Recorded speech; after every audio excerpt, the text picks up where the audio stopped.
Hi, this is Abul Hussain coming to you direct from London, the United Kingdom, and welcome to another episode of the SMMA Mastermind podcast, where we talk about how you can start or scale your digital marketing agency. And we also bring on guests who actually can help you to brand yourself better as an entrepreneur, who can help you to, I suppose, provide a better service to your clients. Now, joining me today, I have a very special guest who has over 20 years of experience in marketing and PR. She's won many, many awards and is the founder of Black Chateau, a marketing agency that helps authors, entrepreneurs, personality-based brands get their message out there. And today what we are going to talk about is why having a book is very important as an entrepreneur. With that, I'd like to invite Desireé Duffy to the show. Desireé, welcome. Hi, thank you. It's a pleasure to be here. Thank you very much for joining me. Now, I know you've got a great bio, and for the people who don't know who you are, how about a little bit of an introduction? Sure. So I started Black Chateau several years ago as a marketing and PR agency that focuses on books and authors. As you know, there's a lot of agencies out there, and they service a lot of different verticals. Some of them go across the board and they'll service almost any industry, and a lot of them like to specialize. So we do full service. We can do everything from website design, SEO, and we definitely have an SEO aspect to our agency, to helping authors publish their book, even book covers, helping them with self-publishing support, the advertising, the public relations, etc. So the whole idea behind Black Show was to focus on those authors and those books and personality brands. And what I mean by that is a lot of times authors or professionals, business leaders, business owners, entrepreneurs, a great way to establish yourself in your profession is to have a book. A lot of times you hear the phrase calling card book. Sometimes the book is more, in these cases, it's more about establishing one's credibility, getting their message out, their philosophy on how they do something. So I just thought it would be nice to talk about that, since you talk to agency owners all the time. Anybody can tell you about SEO. Anybody can tell you about Google advertising and everything else. That's kind of like the common stuff that you find across the board. What we do is work with people to develop that book and get that book out there. That's our sweet spot, so to speak. And it's a great niche. And as you say, I think, it's a great tool as a calling card to brand yourself as a subject matter expert. And I'm not going to give all the answers here, but, a lot of people I'm sure that, you speak to will say to you, well, you know what? Okay, I've been doing this for this many years. So I have I've helped X amount of people, but I can't write a book. Where does one start? Yeah, exactly. And don't worry about that. Honestly, we can work with authors at any stage of their book development, all the way to here. I have a napkin with an outline. That's when you pull in a ghostwriter.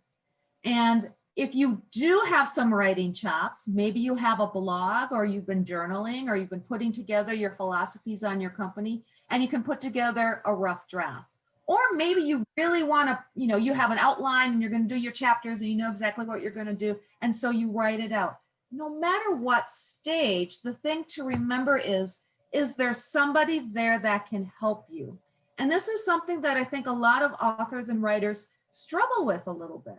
I've actually done panels and conversations about the fact that one shouldn't be so attached or so focused on they need to write a certain way that they're not pulling in help.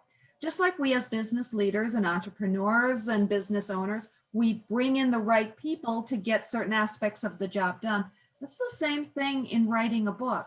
So don't say to yourself, oh, I don't have time to actually sit and write all the book. You have time to maybe put together an outline, to work with a ghostwriter. Then you have time to develop a book, because it can really be used as something that elevates your brand and your business. And I get it, our time is precious, but at the same time, there are options for you. And it's really just a matter of kind of figuring out where you fit in. Mm-hmm. And for people who might be, I suppose, struggling for even the basic content ideas, how much of an expert, how long do they need to be an expert for before it's I suppose, good idea for them to start thinking about writing a book? Think about what that message is. What is the thing that you want to tell the world? Is it your personal story? And right now we're talking mostly about business books, but in some cases we might be talking about a memoir. And a memoir is a bit of your personal history. Memoirs can be written at any time in life. A lot of times we look at those as being something that comes when we're 80 years old and we're sitting on the rocking chair on the porch. But there's a lot of great memoirists who are writing at different stages in their life. And a memoir is not an autobiography. Don't feel like you have to squeeze your entire life story into a memoir. It's usually a slice of your life, a moment in time that has a story that you can tell. So when you're thinking about putting this together and what it is that the message that you can get out there, think of it that way. Is there a slice of your life that you'd like to get out there? Maybe your story or your path to success? Or is it your philosophy? Do you have a way of doing business that you would like to share with the world? Especially if that way of doing business is a calling card that could bring potential clients back to you. Mm-hmm. And most of the clients that you work with, are they actually writing a book just for a bit of personal branding, or do they actually want sales and they want to hit the bestsellers lists as well? There's a lot of different strategies that are in play right there. You brought up several great points. A lot of times this calling card book isn't so much about making a bunch of money selling the book. This is something you might actually be giving it away. Say you're at a conference or something and you want to add something to the gift bag.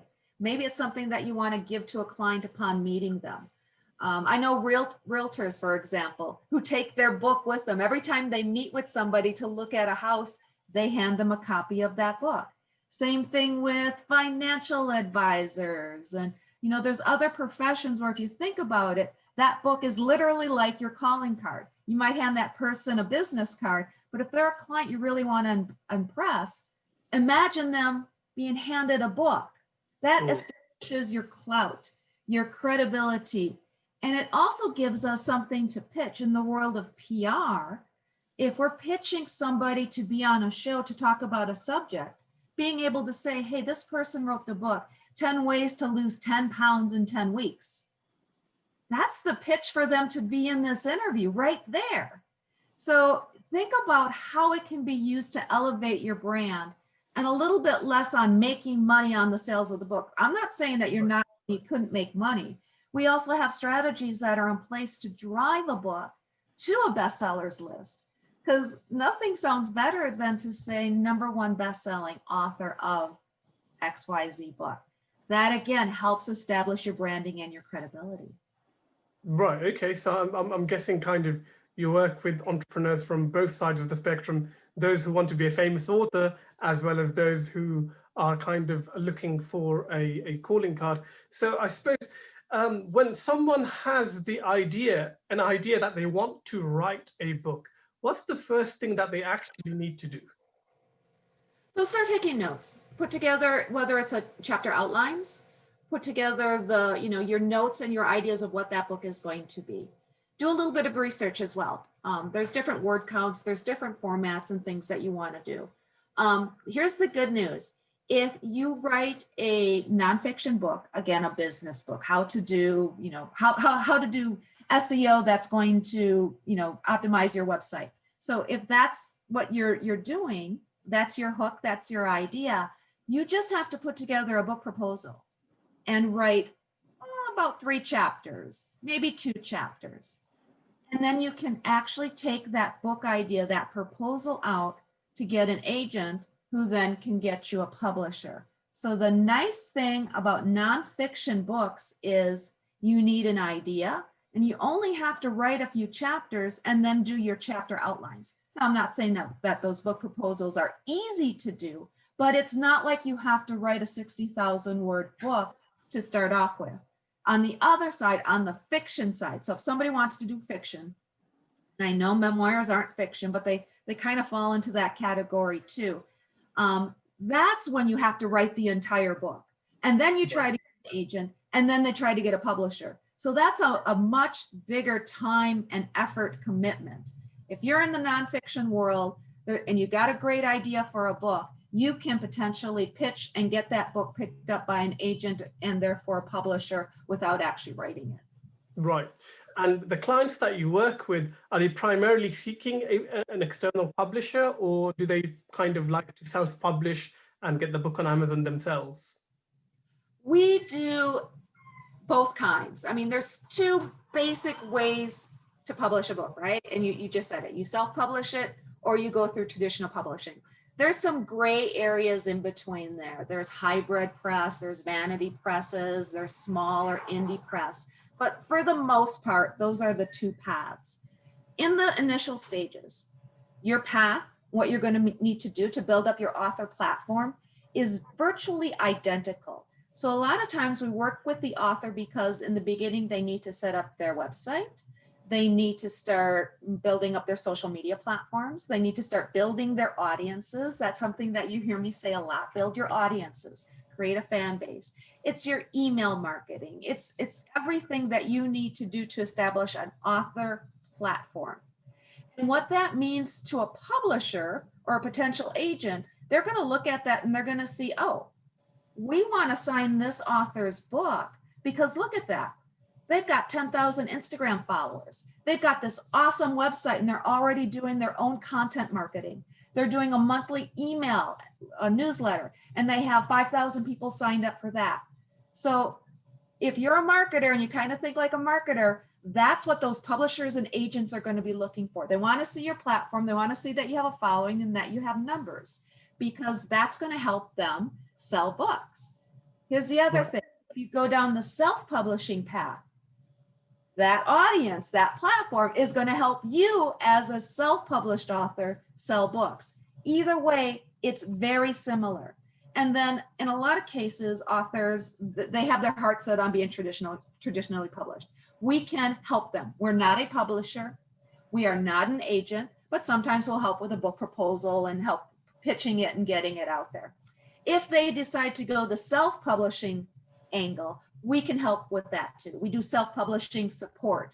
They're their own publisher, but we help them every step of the way because quite frankly, publishing your own book, it might sound easy to just put it up on Amazon, but there's a lot of things that one needs to do to make sure it's done the right way. So basically to answer your question, either way, we can work with, and they are very similar actually. Right. And when you work with people who want to publish a book, I mean, in terms of your service offering, do you have like kind of off the shelf packages or is it quite bespoke and tailored to your individual clients? We have some base packages. We call it the Author Network. There's 2 tiers of that. And basically that's a bundle of services that most authors look for when launching a book. In some cases, we can use it to revitalize a backlist book or a book that's already been out on the market. And what we do a lot of times is we put together that bespoke package, just like you said, depending upon the author's need. I usually, I do a call. I do proposals, and I know a lot of people move away from the proposals, but I feel it's important to really understand somebody's needs because it can be so incredibly varied. And again, if they need self-publishing support, we can help them out with that. We can help them out with book covers, with the interior formatting. We can help them out with social media, their website design development, their branding. I have a very holistic approach when it comes to branding. Like I want to see those messages, those keywords, everything that we're going to say about this author and or their book kind of comes from one place. And when we have that branding all together, we can use that to develop their keyword and their keyword strategy. What are people searching for when they look for this author who wrote a diet book about losing 10 pounds? We start building the keywords. When we're building the website, we're doing it with SEO in mind. We're adding those keywords. Those messages are also what we might be pitching to the media. So kind of having this foundational branding base a lot of times helps a lot. But basically to answer your question, we'll put together that custom package to their for them. Right. And when you're talking about personal branding, a lot of people have so many different ideas of what a personal brand is. From your perspective, what are the core components of an effective personal brand? Really is you sitting back and asking yourself, who am I really? And what am I to other people? Always think about what's in it for them. A lot of times the ego might get in the way and you feel your personal brand is almost just a reiteration of your resume. I did this and this and this and this and this. And while that makes us feel good, really when somebody is reading your book, when they want to find out more about you, they're drawn to you, your message, your story. Think of some of the great personal brands that are out there, the business leaders who we think about, who we aspire to be like, you know, Bill Gates, Richard Branson. These people are interesting characters in their own right. So it's really about what is your message? What do you want to get out there to the world? I like to distill our personal brands down to the very core, the very essence. In the end, your pitch, whether you want to call it an elevator pitch or whatever cutesy phrase you want to use for it, it should be brief and grabby. It needs to grab people's attention. And then that is where you can branch out, because that becomes your messaging to promote your book, to promote yourself for interviews, to promote yourself on social media, etc. Mm-hmm. And beyond that messaging, often people I see get hung up on things such as, oh, is this logo good? And whether they need a personal website. When we're looking at the different properties that they need to have online, you know, I mean, do they need to be on every single social media platform? Do they, you know, do they need to be found when someone is Googling their name? What digital, I suppose, properties are required to lay the groundwork for them? I generally suggest having a website.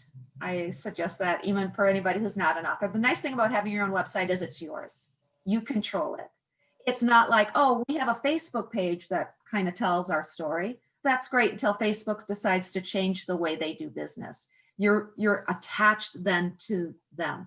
It's great to have 30,000 people following your Facebook page. But what happens when Facebook does what it just did? And now it's focusing on groups. And all of a sudden you've built up this equity and this following, but you don't have control of it.